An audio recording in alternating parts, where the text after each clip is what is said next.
কইরা প্রায় 15 বছর ধরে আমরা এভাবে ফুটো তুলতাছি, ছাড়তাছি। ছাড়লে কি হইব? আমার মনে হয় এটা বাংলাদেশের বাইরে। আপনারা দেখেন আমরা কত বড় কষ্ট। হাই স্কুলের ছাত্রতা, মহিবুর রহমান মানিক উচ্চ বিদ্যালয়, একটা দারুল একটা মাদ্রাসা, শিক্ষক রাজা, হুজুর রাজা। আর বোরখাটা ভাইমানের মধ্যে মাস্টার রাজা। মাস্টার রাজা একদিন হঠাৎ করে মাস্টার একটা হয়ে গেছে ঘাত করতে, নৌকা না এটা মারা গেল কাপড় ফেস থাকে মহিলা মানুষ। তা আমরা ওই কারণে ভিডিও সারি হাক্কা তুলে সারি সারলে কি হইব? কেউ এটার মধ্যে কোনো দৃষ্টি দেয় না। বাংলাদেশের বাইরে হয়ে থাকে আমরা কেউ এটার মধ্যে কোনো দৃষ্টি নেই না। তো বাংলাদেশের ভিতরে থেকে আর আমরা বুটার হয়ে থাকি, তা আমরা কেন এটা পাইতাম না? আমরা তো বাংলাদেশের একজন নাগরিক এবং বুটার, আমরা কেউ এটা কোনো দৃষ্টি দেয় না। বললে খালি হবে ও কাগজ আছে, কাগজ আছে ওইব। কিছুক্ষণ আগে আলাপ করছি পিআই অফিসের একজন অফিসারের লগে, আপনার একটা ওইব লিস্টিতে আছে। লিস্টিত কোন সময় হইব? এটাতে কোনো ইয়া নাই, কোনো সিকিউরিটি নাই। নাইতেছে নির্বাচন, আমরা ভোট না দিলে রাজা হইব? আইব আমরা কাছে ভোট দেব জমাত আইব, বিএনপি আইব, কত জাত দল আইব। আর আমরা করি কি কষ্ট করে কষ্ট করে ভোট দেওয়ার পর আল্লাহ রহমলে শেষ। আর নাই, তারা সংসদে বইতে। এই বছর যদি আমরা ভোটের নির্বাচনের আগে আমরা এটা কারণ হইতো যে ওই আমরা এই লাভটা ফান্ড নির্বাচনের আগে চেষ্টা করবেন। এখন আমরা এখান থেকে যেই প্রার্থী এমপি সাহেব হইবেন, আপনি হলে একটা লাভটা দেখবেন। আপনার কাছে আপনার নির্বাচনের আগে আমরা এই বিরোধিতা বলার মতো তো আর কিছু নাই। মেম্বার সাহেব বলছেন এই রাস্তাটা, এই যে বাঙ্গাটা স্কুলের মাদ্রাসার ব্যবসায়ীরা চলাফেরায় প্রায় 2-3 হাজার লোক ওই বরকাটা এলাকার, তারা যাতায়াতের খুবই কষ্টকর। এছাড়া এই যে এদিকে চকবাজার থেকে বৈডাকাই বাজার, এই অঞ্চলে প্রায় 8-10 হাজার লোকের চলাচলে এটা একমাত্র রাস্তা। এইটা বর্ষাকাল আসলে বাসের হাক্কা ছাড়া আর কোনো ব্যবস্থা নাই। এটা অতি জরুরি, খুবই প্রয়োজন।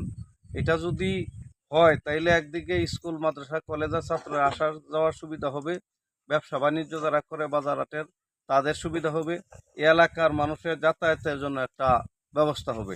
এটা আমি সংশ্লিষ্ট সকলের কাছে জোর দাবি। এলাকার 4-5টা গ্রামে করেছি, কিন্তু আমাদের যে বরকাটা একটা গ্রাম, এই গ্রামের মানুষ যদি আমাদের বাজারে না যায় তা আমাদের ব্যবসা বাণিজ্য বন্ধ হয়ে যায়। কারণ তারা আসতে পারে না শুধু এই কালবারের জন্য, এই ব্রিজের জন্য। আইসাইরা অনেক ফুলাফান আছে, আসে না, যারা আছে তারা চকবাজার চলে যায়। তা আমাদের দাবি, আমরা বাজারের পক্ষ থেকে, বৈটাকাই শাসন বাজারের পক্ষ থেকে আমরা কিভাবে এই ব্রিজটা নির্মাণ হবে, এই রাস্তাটা কিভাবে আমরা উপজেলার সাথে যোগাযোগ হতে পারি। আমি যে কথাগুলো বলতে চাই, এবারে ছোটকাল থেকেই আমার যখন বুঝ হয়েছে ওই সময় থেকেই দেখছিলাম এই বাঙ্গা একেবারে ছোট বাঙ্গা ছিল, তেমন বেশি বড় ছিল না।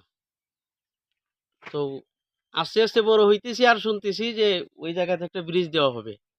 অনেক এমপিদের আমল শেষ হয়ে গেল, অনেক মন্ত্রীদের আমল শেষ হয়ে গেল, কিন্তু আমাদের রাস্তা হওয়ার, ব্রিজ হওয়ার কোনো খোঁজ খবর নাই। এখন বিশাল বড় এই জায়গাতে ব্রিজ দিতে হইলে, এখন সম্পূর্ণটা ব্রিজ দিতে হইলে সুরমা নদীর কাছাকাছি প্রায়। কিন্তু এত বড় হইতো না যদি আগ থেকে এটা উদ্যোগ নেওয়া ছোট্ট একটা ব্রিজ দেওয়া হইতো, একটা কালভার দেওয়া হইতো। এখন শুধু কালভার দিলে হবে না, এখন মোটামুটি ছোট একটা ব্রিজের প্রয়োজন।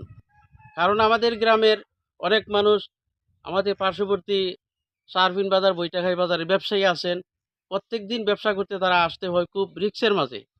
এই গ্রামের অনেক ছাত্রছাত্রী আছে, মহিবুর রহমান মানিক হাই স্কুলে যায়, আলিপুর দারুল মাদ্রাসায় যায়, শিক্ষার্থী যারা খুব রিক্স নিয়ে আসা যাওয়া করে। কোনো দিন বেশি পানির বেগ থাকার কারণে অনেক সময় বাসের যে সাঁকো আছে ভেঙে যায়, আর ওই সময় অনেক দিন তারা যাইতেও পারে না।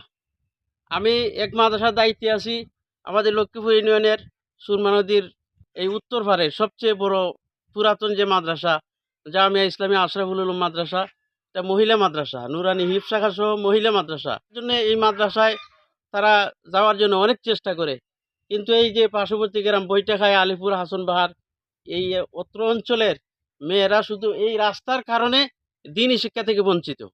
এই জন্যে যারা দায়িত্বে আছেন, ইউনূস স্যার সহ ডিসি মহোদয় এবং ঊর্ধ্বতন কর্মকর্তা যারা আছেন, সবার কাছে আমাদের এই গ্রাম অত্র এলাকার পক্ষ থেকে বিনীত অনুরোধ, আপনারা খুব তাড়াতাড়ি